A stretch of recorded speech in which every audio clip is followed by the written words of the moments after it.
નમસ્કાર વિદ્યાર્થી મિત્રો, આપ સૌ કદાચ જાણતા હશો કે સીઈટી 2026 રજીસ્ટ્રેશન કર્યા બાદ આજથી ચોઇસ ફિલિંગની જે પ્રક્રિયા છે શાળા પસંદગી તે ચાલુ થઈ ગઈ છે.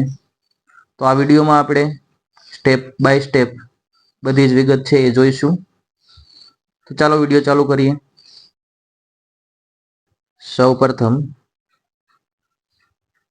Officially website CET choice feeling search કરશો એટલે તમને નીચે સર્ચ બારમાં GSSY ગુજ કરી અને વેબસાઇટ છે એ જોવા મળશે.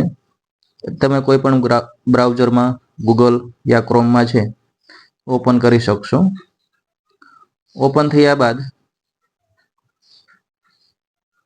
નીચે સ્ક્રોલ કરશો એટલા માટે સીઈટી બેઝ થીમ 2025 નું એક ટેગ હશે, એના ઉપર ક્લિક કરતા ઉપર સ્ટુડન્ટ લોગિન, ત્યારબાદ વિદ્યાર્થીઓ જે મેરિટમાં આવ્યા છે એનો આધાર આઈડી નંબર પ્લસ જે રજિસ્ટ્રેશન વખતે પાસવર્ડ સેટ કરેલો હશે એ તમારી પાસે હશે જ તે એ આપણે એન્ટર કરવાનો રહેશે. વિદ્યાર્થીની માહિતી આ રીતે એન્ટર કરતા ત્યારબાદ નીચે ક્લિક કરતા વિદ્યાર્થીની બધી જે માહિતી છે એ ખુલી જશે.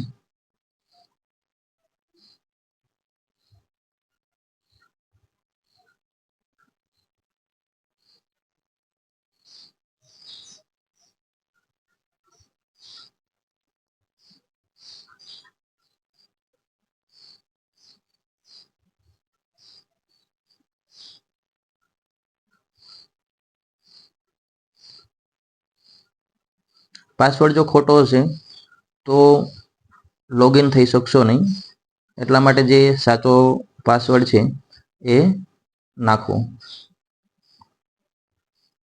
આ જે વિદ્યાર્થી છે એનું ચોઇસ ફિલિંગ ઓલરેડી થઈ ગયેલું છે, જેથી ફરીવાર ચોઇસ ફિલિંગ થઈ શકશે નહીં.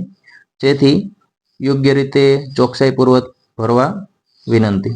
આપણે એક બીજો વિદ્યાર્થી છે એનું લોગિન અને આઈડી પાસવર્ડ નાખીએ અને લોગિન કરીએ અને એમાં આપણે જોઈએ વિદ્યાર્થીનું આઈડી નંબર, આધાર ડાઇસ નંબર પ્લસ રજિસ્ટ્રેશન વખતે જે પાસવર્ડ બનાવેલો છે એ એન્ટર કરતા લોગિન પ્લસ ક્લિક કરતા આ રીતની વિદ્યાર્થીની ટોટલ વિગત બરાબર આવી જશે. ત્યારબાદ જે વિદ્યાર્થી છે એને કઈ સ્કીમમાં એલિજિબલ છે બરાબર, તો અહીંયા આ જે સ્ટુડન્ટ છે રક્ષા શક્તિ યુનિવર્સિટીમાં એલિજિબલ છે, બાકી રેસિડેન્શિયલ સ્કૂલ અને સ્કોલરશિપમાં નથી, કારણ કે એણે જે તે વખતે પ્રાઇવેટમાં 1 થી 5માં કોઈ પણ ધોરણ છે એ કર્યું હશે એટલા માટે. ત્યારબાદ આ રીતે તમને જે લાગુ પડતી હશે એ સ્કીમ ખુલી જશે. એમાંથી તમારે સ્કૂલ પસંદગી કરવાની છે. તો અહીંયા 2 સ્કૂલો આપેલી છે, રક્ષા શક્તિ સ્કૂલ ચલાળા અને ગણપત વિદ્યા મહેસાણા.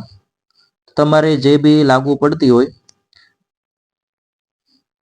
એ સ્કૂલ પસંદ કરી લાસ્ટમાં ટીક માર્ક કરીને સબમિટ આપી દેવાનું છે, જેથી તમારી ચોઇસ ફિલિંગ છે એ કમ્પ્લીટ થઈ જશે. એક વસ્તુ આપણે યાદ રાખીએ કે એકવાર ચોઇસ ફિલિંગ થયા પછી એમાં કોઈ પણ પ્રકારનો સુધારો થઈ શકતો નથી, જેથી ચોકસાઈપૂર્વક બધી માહિતી ભરવી. આશા રાખીએ કે આ વિડીયો આપ સૌને ઉપયોગી સાબિત થશે. મળીશું નવા વિડીયો સાથે, નવા ટોપિક સાથે. ત્યાં સુધી જય હિન્દ, જય ભારત.